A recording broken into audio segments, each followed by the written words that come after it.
Sanggar Cerita mempersembahkan Sabda Pandita Ratu.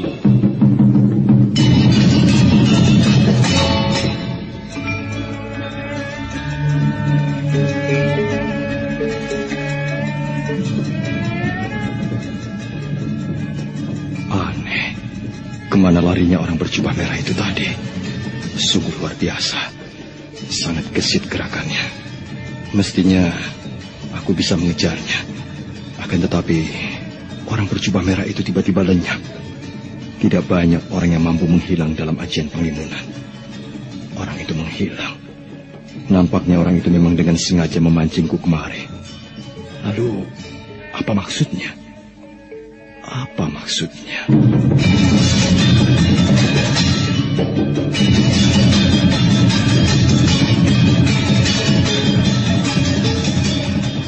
Sabda Pandita Ratu, sebuah kisah penuh dilema, tragedi cinta anak manusia, perebutan tahta, mabuk harta dan duniawi, serta silaunya kehormatan, di mana keangkara murkaan merajalela karena dendam yang membara.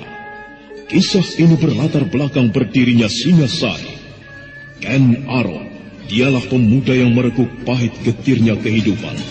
Namun sebenarnya, dialah yang harus melaksanakan sabda-sabdanya. Perjalanan sengsaranya adalah awal untuk meraih keberhasilan, untuk menuju kejayaannya di saat Singasari berdiri. Apakah cita-citamu itu, Ken Umang? Aku ingin mengubah nasibku. Aku bosan dengan kehidupanku selama ini yang terlunta-lunta, akrab dalam pelukan kemelaratan. Kadangkala aku berangan-angan, aku adalah seorang istri dari Patih. Bahkan lebih gila lagi, aku berangan-angan, andai kata aku adalah seorang permaisuri, maka akan terhapus semua masa silamku, terhapus lenyap, tidak bersisa semua kenangan buruk yang kumiliki. Itulah cita-citaku, Kakang Ken Arok. Bagaimana dengan kau, Kakang? Aku ingin menjadi seorang raja.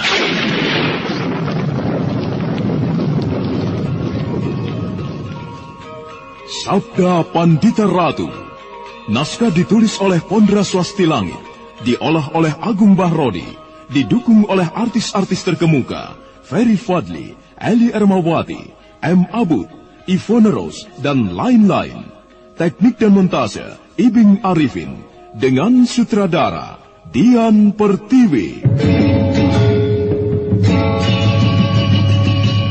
Sabda Pandita Ratu, kali ini dalam episode ke-17 dengan judul Melacak Dunia Muksa.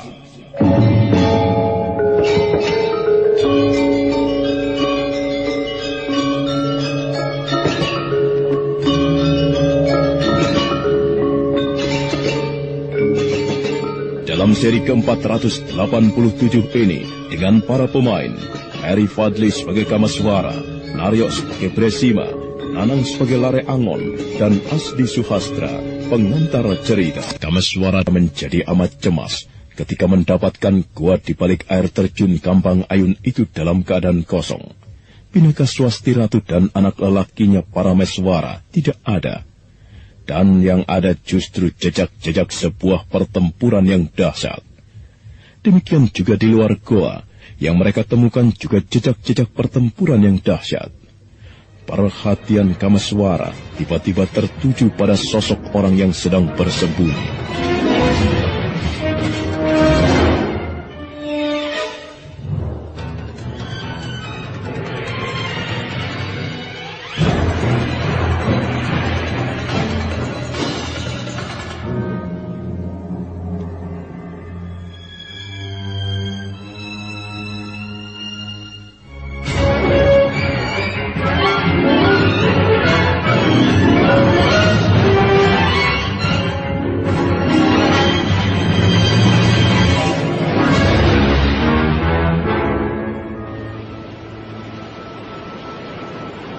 Kisanak yang sedang bersembunyi di balik sebuah batu, keluarlah. Aku tahu kau berada di situ. Ayo Kisanak, kau yang bersembunyi di balik batu, keluarlah. Jika kau merasa berkepentingan denganku, keluarlah. Jangan bersembunyi begitu. Hei, berhenti! Kurang ajar!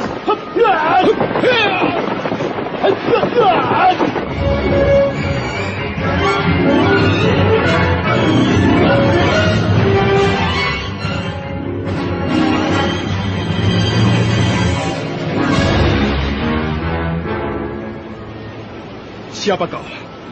Siapa kau, ha? Apa yang kau lakukan di Kamang Air? Siapa kau? Cepat jawab. Jangan menunggu aku berbuat kasar kepadamu. Begitukah kebiasaanmu, Kisanak? Seolah siapapun harus tunduk kepada semua kehendakmu. Huh? Dan kebalikannya dengan aku. Aku paling tidak sudi tunduk kepada orang lain. Baik. Kalau begitu aku akan memaksamu untuk membuka penutup kainmu itu. Suka atau tidak suka? Boleh. Boleh. Silakan kalau kau bermaksud mencoba dan hakku untuk menolak. Tunggu. Tunggu, Kameswara. Jangan halangi aku, Paman. Orang itu berada di Kamang Ayun. Ia tentu mengetahui apa yang terjadi. Berikan kesempatan kepada aku untuk berbicara kepadanya, Kameswara. Kisanak, biarkan aku menengahi. Perkelahian antara Kisanak dengan anak Mas Kameswara rasanya tidak ada gunanya. Tadi, sekilas aku sempat melihat ada sesuatu di telapak tangan kananmu.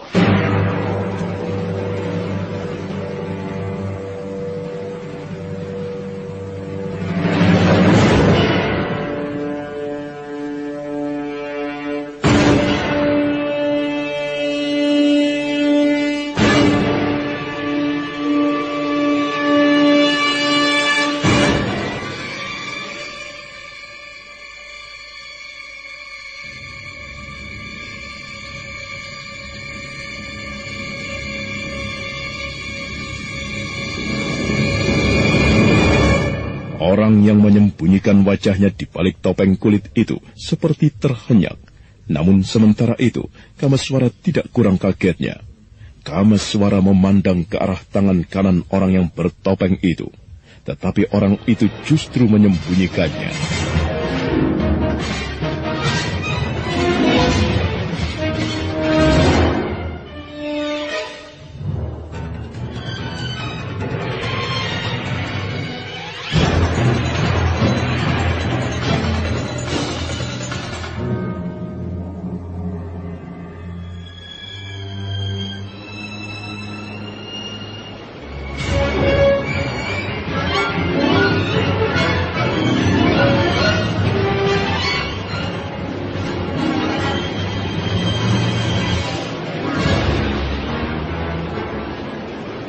Benarkah dugaanku itu, Kisanak? Ada sesuatu di telapak tangan kananmu. Ada sesuatu atau tidak, itu bukan urusan kalian. Dan aku merasa aku tidak mempunyai urusan dengan kalian. Jika aku berada di dekat air terjun itu, ketika pertempuran itu terjadi, itu juga sekedar suatu kebetulan. Bagaimana? Apakah Kisanak yang muda itu masih bermaksud untuk memaksaku membuka topeng ini? Tidak lagi, Kisanak. Nampaknya benar apa yang dikatakan oleh pamanku, bahwa tidak seharusnya kita berkelahi tanpa sebab yang jelas. Namun demikian, alangkah baiknya jika dengan sukarela Kisanak membuka topeng, kita berbicara hal-hal yang nampaknya masing-masing ada kaitannya. Bagaimana? Bagaimana jika aku tidak bersedia? Apakah kalian akan membiarkan aku pergi dari tempat ini? Aku tidak yakin. Apakah Kisanak akan pergi begitu saja? Sebenarnya Kisana sangat menyadari bahwa Kisana sangat berkepentingan dengan anak Mas Kameswara. Justru karena Kisana memiliki sebuah pertandaan di telapak tangan Kisanak itu. Kau memang cerdik, Kiai. Baiklah, aku akan membuka topengku.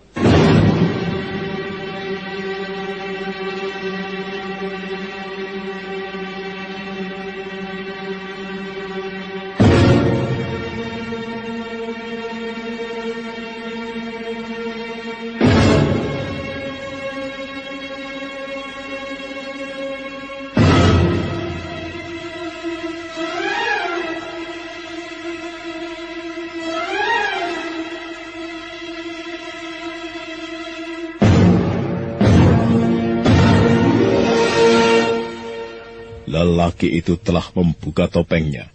Ternyata usianya tidaklah seberapa jauh dengan Kamaswara. Namun yang membuat Kamaswara merasakan jantungnya berdenyut lebih kencang adalah karena dia mengenali wajah tersebut. Yoga Brata yang dilakukan pada waktu di Palwasambu membuat Kamaswara telah melihat wajah orang-orang yang tersinggahi kutukan. Sikap Kamaswara tidak lagi garang, tetapi berubah ramah.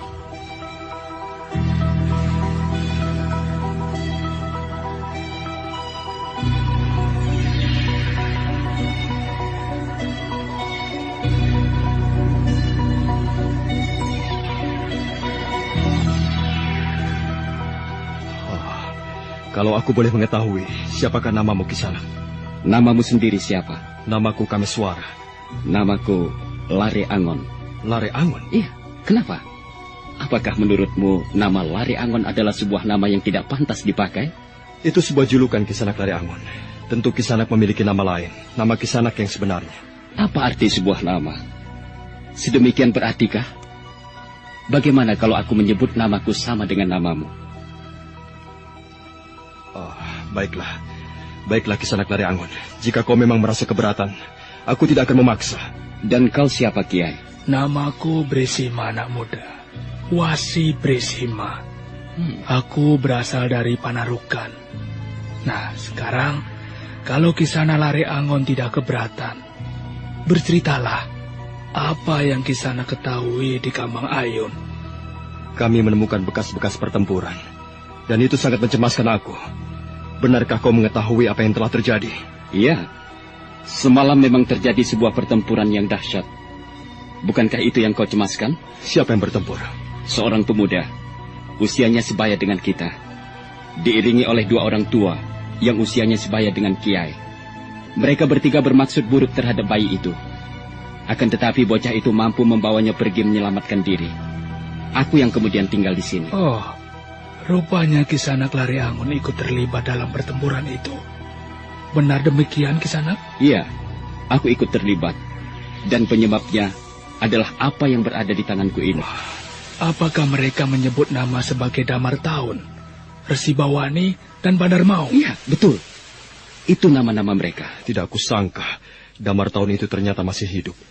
Aku telah membunuhnya, dan aku yakin ia telah mati. Akan tetapi entah dengan cara bagaimana Resi Bawani itu mampu menghidupkannya kembali. Bagaimana dengan Pinaka Swasti Ratu, ibu bayi itu? Apakah Istrimukah dia? Sebaiknya Kisanak jangan tanya soal itu.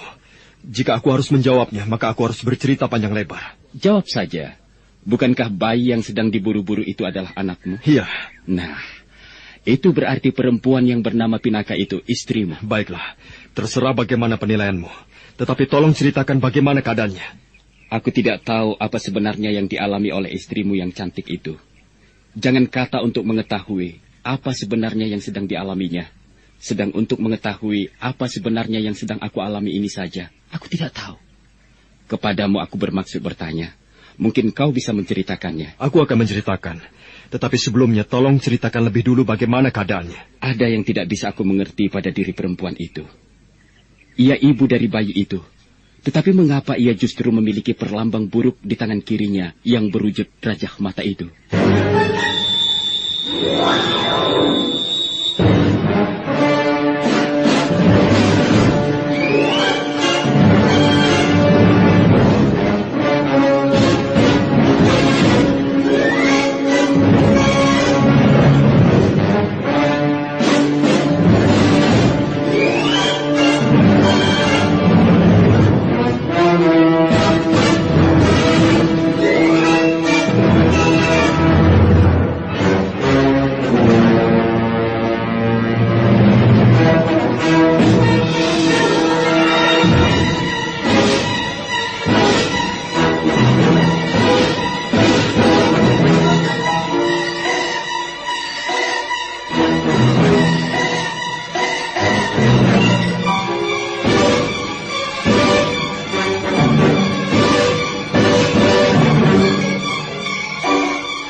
Jika semula Kamaswara berkhayal atau menggantungkan secuil harapan bahwa nasib buruk yang dialami Pinaka dan berhasil diintipnya melalui sebuah yoga brata pati geni adalah sebuah kekeliruan, maka apa yang diucapkan oleh Lare Angon itu bagaikan sebuah kepastian yang tidak bisa dibantah lagi. Kamaswara merasakan dadanya sangat perih, napasnya seolah menjadi sesak.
Betapa malang nasib Pinaka, Paman.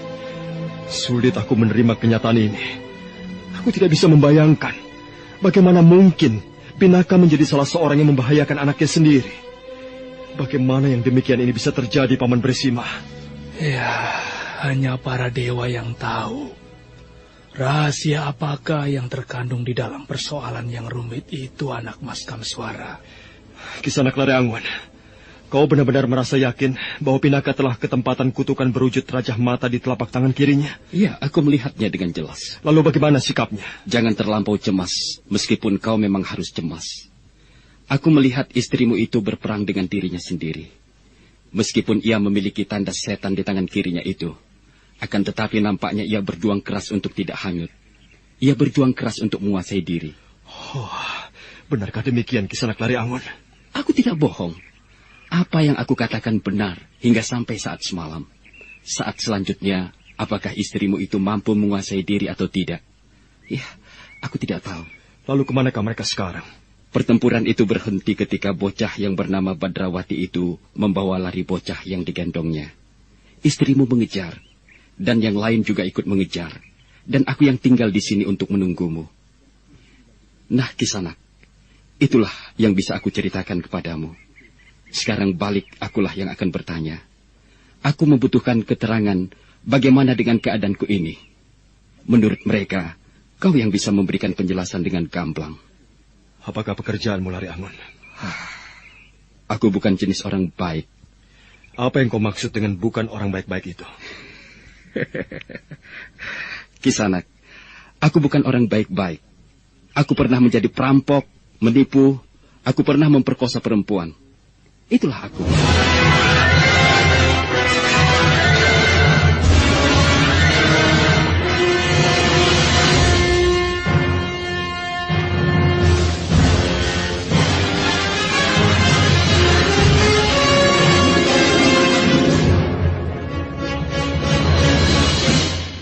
Kamaswara termangu sekilas setelah memandangi wajah Lare Angon untuk beberapa saat lamanya.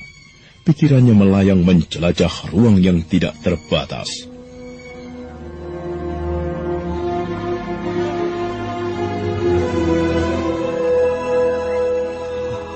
Mereka telah bermunculan dari kelompok tangan kiri, Damar Tawung, kemudian Pinaka Swastirato. Seorang laki-laki yang belum menampakkan diri. Kemudian dari kelompok raja di tangan kanan, Badrawati, Kisanak Lare Angon, dan masih 3 yang lain yang belum melibatkan diri dalam pertarungan yang aneh ini. Nasibmu buruk, Parameswara. Sangat buruk. Sungguh tak pernah terbayangkan sebelumnya kau akan mengalami hal seperti itu. Kisanak, mengapa kau justru melamun, Kisanak? Paman Bresima. Bagaimana, Nak Mas? Pikiranku kalut, Paman. Semakin kalut. Rasanya aku tidak bisa berpikir wajar. Tolong, Paman. Paman yang bercerita kepada Kisanak Lare Angon. Dan biarkan aku menyendiri untuk beberapa saat lamanya. Aku ingin mencuci pikiranku hingga bersih, Paman. Silakan, anak Mas. Biarlah aku yang akan menceritakan kepada Kisanak Lare Angon.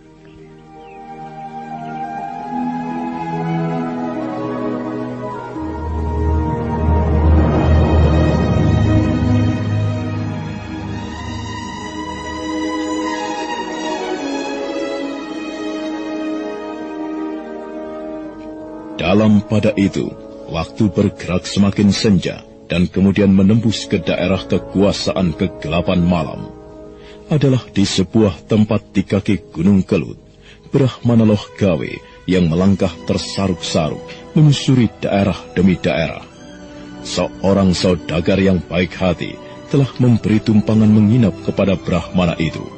Dan di tempat itulah Brahmana Loh Gawe tertarik perhatiannya oleh cerita yang dipaparkan oleh tuan rumah. Waktu bergerak semakin senja, dan kemudian menembus ke daerah kekuasaan kegelapan malam. Adalah di sebuah tempat di kaki Gunung Kelut. Brahmana Loh Gawe yang melangkah tersaruk-saruk menyusuri daerah demi daerah. Seorang saudagar yang baik hati telah memberi tumpangan menginap kepada Brahmana itu.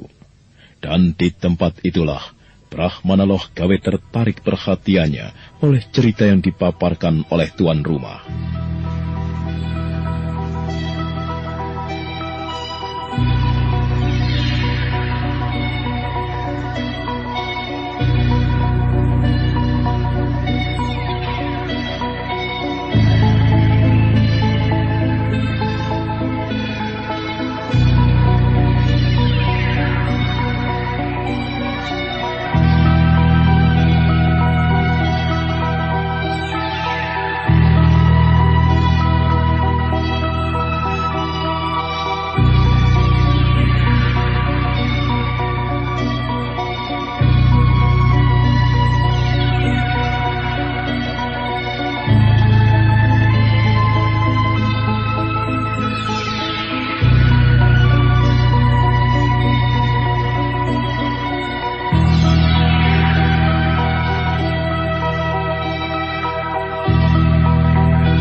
Demikianlah Bapak Brahmana. Apakah itu berarti ada sesuatu makna atau sesuatu yang luar biasa yang akan dialami oleh perempuan itu? Siapa nama perempuan itu, Kisana? Namanya Nyai Nawang Gumilang. Lalu di mana perempuan itu tinggal? Rupanya Bapak benar-benar tertarik dengan cerita aneh itu. Iya. Kalau Bapak ingin mengunjunginya, ia tinggal tidak jauh dari tempat ini, Bapak. Di kaki tebing Watu Lawang. Bagaimana Bapak? Apakah Bapak benar-benar bermaksud menengok perempuan yang bernasib malang itu? Jika Bapak ingin mendengarkan cerita yang lebih jelas, kebetulan dukun bayi yang bernama Nyai Kedawung saat ini sedang berada di sini, Bapak. Sedang merawat persalinan adik ipar saya. Baik, Kisanak. Dengan senang hati, aku akan mendengarkan cerita dari dukun bayi itu. Kalau begitu, biarlah saya akan memanggilnya lebih dulu.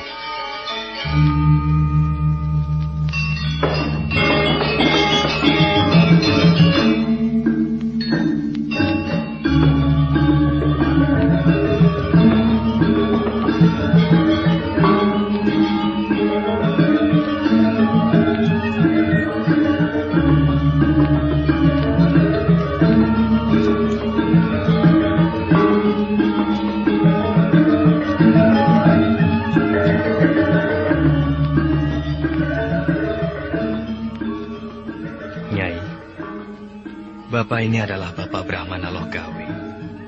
Beliau seorang Brahmana. Nyai diperlukan untuk bercerita tentang keadaan aneh yang dialami oleh janda yang kau ceritakan itu, Nyai. Oh, Nyai Nawang Gumilang yang dimaksud? Iya.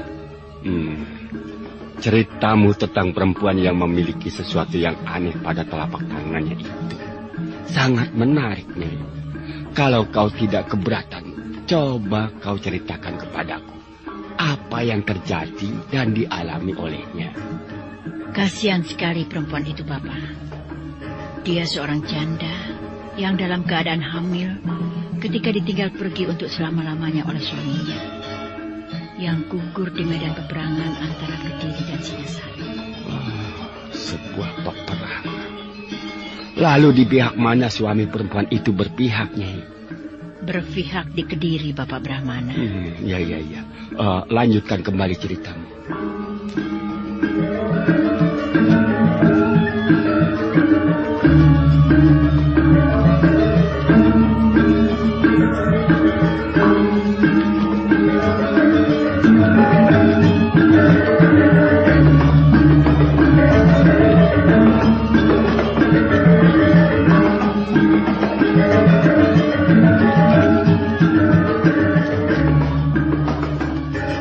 Dengan gamblang dan jelas, Nyai Kedaung bercerita kepada Brahmana Loh Gawe atas apa yang dialami oleh Nyai Nawang Gumilang.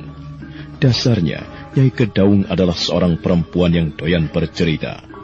Brahmana Loh Gawe mendengarkan cerita itu dengan amat seksama, seolah tidak ingin ada sekalimat pun yang tercecer.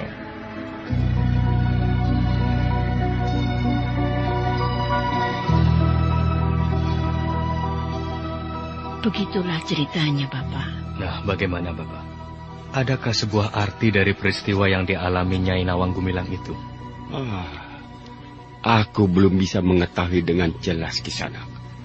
Namun Kisanak benar bahwa apa yang diceritakan oleh Nyai Kedaung ini sangat mengusik perhatianku. Jika Kisanak tidak keberatan, aku berkeinginan untuk menjenguk perempuan yang sedang dilanda kesedihan itu. Mari, Bapak. Biar saya akan mengantar Bapak. Itu terlampau merepotkan, Kisanak. Tidak, Bapak. Tidak merepotkan. Saya sendiri merasa penasaran ingin mengetahui apa sebenarnya yang terjadi. Mari, Bapak. Kita temui perempuan itu bersama-sama. Baiklah, mari.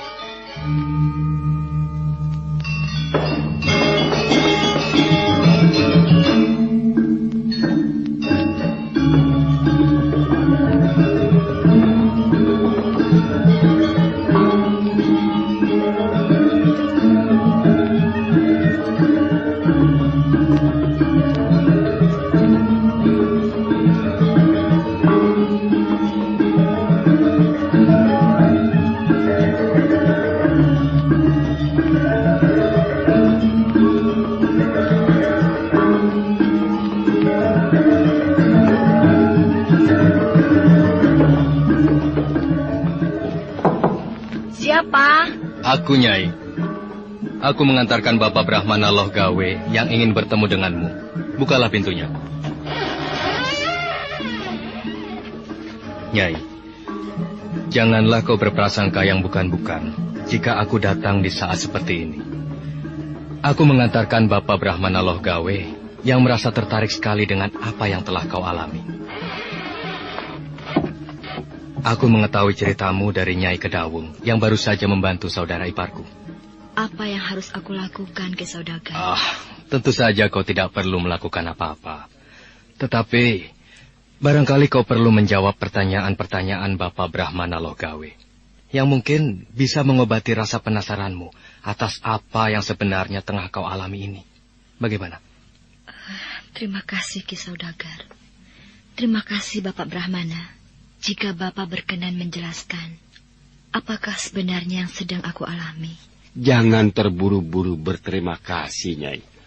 Aku tidak dan belum melakukan apa-apa. Tetapi, baiklah, Nyai. Tunjukkan telapak tanganmu yang tiba-tiba ditempati oleh sebuah rajah itu. Silakan, Bapak. Brahmana Loh Gawe memperhatikan rajah yang berada di telapak tangan kanan Nyai Nawang Gumilang itu dengan cermat dan seksama. Sebenarnya lah Brahmana Loh Gawe tidak bisa menyembunyikan rasa kagetnya melihat rajah itu. Rajah yang amat serupa dengan rajah yang dimiliki bayi anak Pinaka Swasti Ratu, Parameswara. Brahmana Loh Gawe mengangguk-angguk.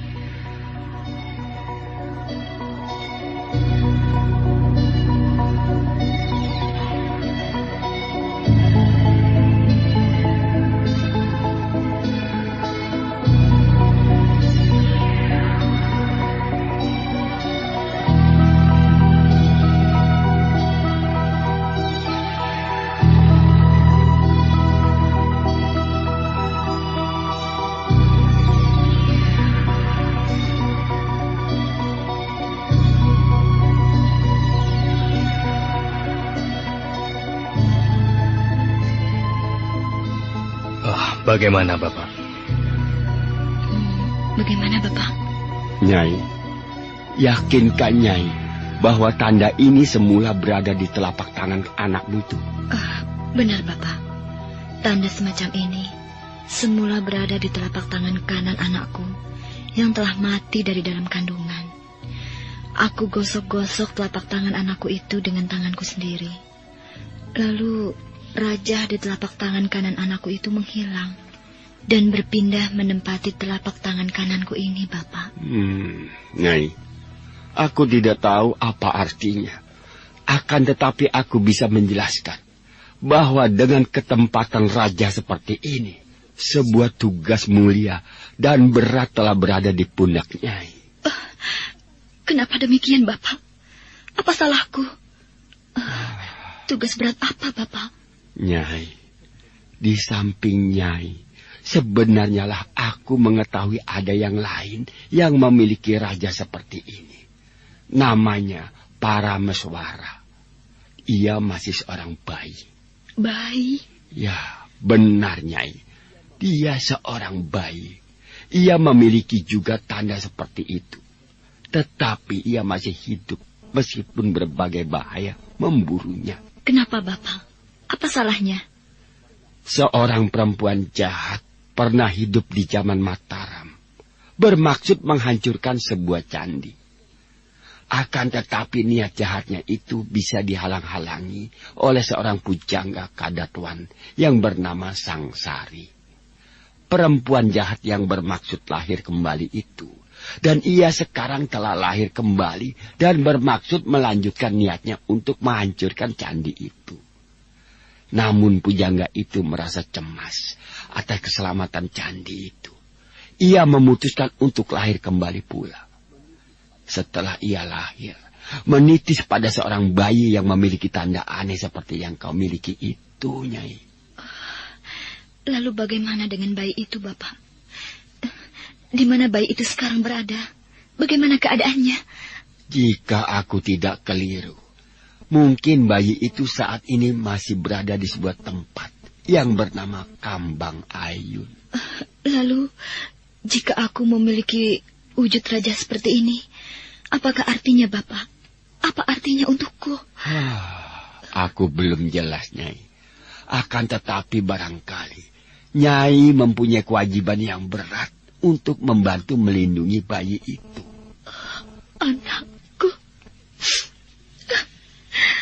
Anakku. Anakku, Ger. Sungguh sebuah peristiwa yang menarik, Bapak Brahmana Lokawe. Sungguh aku tidak mengira demikian latar belakang dan arti raja aneh yang dimiliki oleh Nyai Nawang Gumilang itu. Untunglah Bapak Brahmana telah datang dan memberikan penjelasan. Bapak, mungkin pertanyaanku ini lahir dari rasa ingin tahuku sendiri. Atau mungkin bisa mewakili Nyai Nawang. Begini Bapak. Apakah yang harus dilakukan oleh Nyai Nawang sehubungan dengan raja aneh itu, Bapak? Terserah kepada Nyai Nawang Gumilang sendiri. Bagaimana, Nyai? Siapakah nama bayi itu, Bapak? Bayi itu bernama Parameswara. Parameswara? Iya. Parameswara. Barangkali ia titisan anakku yang tidak sempat menghirup udara. Aku akan mencari bayi itu, Bapak. Biar ke ujung jagat sekalipun. Aku akan mencari bayi itu. Aku akan membantu memberikan perlindungan kepadanya. Bahkan aku rela mati untuknya. Seharusnya aku memang telah mati. Hidupku yang sekarang ini hanyalah sebuah kematian yang tertunda. Berilah petunjuk kepadaku, Bapak. Di mana tempat yang bernama Kambang Ayun itu? Sudah bulatkah tekadnya itu? Aku tidak mempunyai siapa-siapa lagi, Bapak Brahmana. Aku telah tidak mempunyai keluarga lagi. Suamiku telah gugur di medan peperangan antara Kediri dan Tumapel. Anakku yang baru saja lahir dan aku harapkan akan menjadi penyambung semangat hidupku telah tiada pula. Aku tidak mempunyai siapa-siapa lagi yang akan menjerat kakiku, mengikat tekadku, Bapak. Baiklah, jika memang demikian, aku tidak akan menghalangi.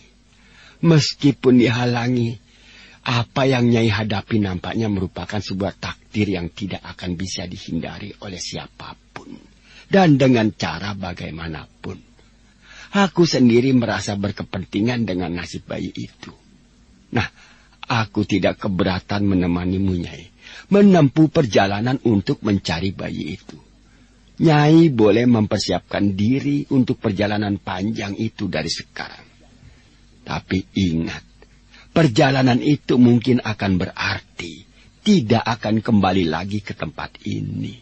Aku mengerti, Bapak. Baiklah, nampaknya sudah cukup keperluanku menemui Nyai. Sekarang kami berdua minta diri.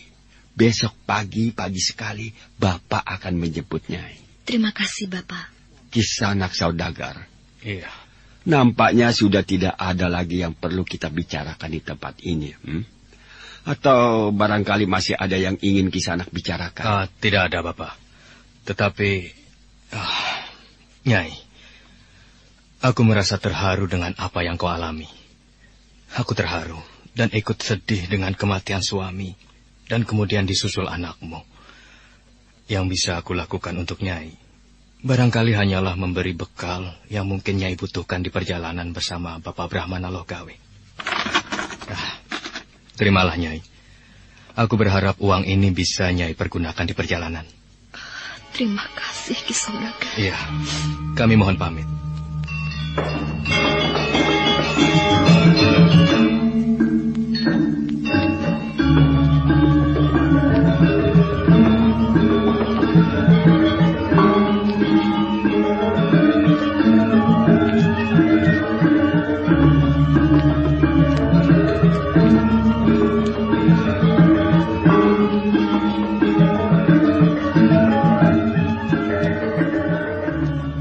Brahmana Logawe dan saudagar kaya yang mengantarnya telah pergi, tetapi sangat meninggalkan bekas yang mendalam di dada Nyai Nawang Gumilang. Bayangan seorang bayi yang lucu, bayi yang dirindukan untuk ditimang-timangnya, terasa sangat menyentuh perasaannya.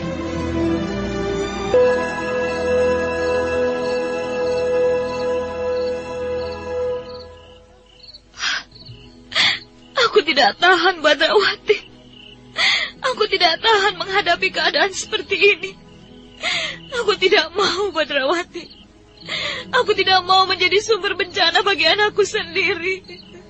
Tenanglah, Bibi.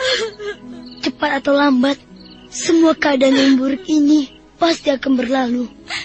Percayalah. Entah kapan, pasti akan berlalu. Bunuh saja aku, Badrawati. Daripada aku kehilangan kendali dan akan mencelakakan para Maeswara. Ayo, Badrawati, tolong bunuh aku. Berulang kali Bibi menyebut hal itu. Dan berulang kali jawabanku selalu sama. Aku tidak mungkin membunuh Bibi. Aku tidak mau melakukan itu. Para Maeswara, anakku sayang. Maafkan ibu, para Maeswara. Ibu ingin sekali menyusui ibu, tetapi ibu tidak berani. Ibu takut tiba-tiba kehilangan kesadaran lagi, para Maeswara.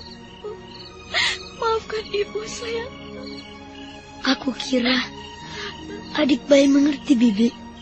Lihatlah, ia tersenyum. Lihatlah, Bibi. Ia berceloteh. Para Maeswara, Gusti Pangeran yang Maha Agung, ampuni hambamu ini, Dewa. Sudah, Bibi. Bibi jangan menangis. Bibi harus tenang. Dalam keadaan tenang, Bibi baru bisa menyusuinya. Bila Bibi tidak tenang, Bibi gampang sekali kehilangan nalar. Ingat, Bibi, bahwa bukan saja cahaya bulan yang bisa merangsang Bibi untuk kehilangan kendali. Akan tetapi juga ketidaktenangan perasaan Bibi.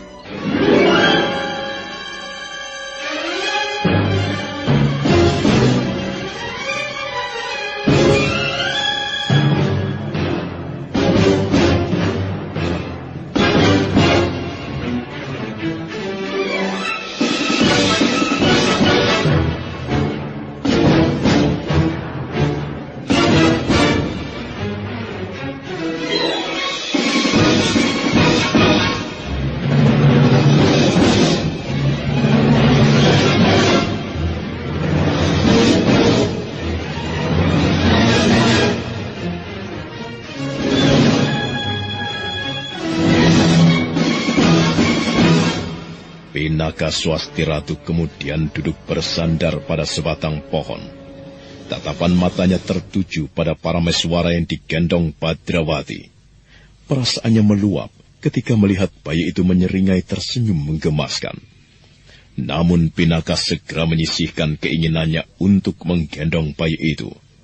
Perempuan yang bernasib malang itu kemudian menenangkan dirinya. Nah, bagaimana kisah selanjutnya? Saudara pendengar, untuk mengetahui jawabannya, ikutilah kelanjutan kisah ini dalam seri berikutnya.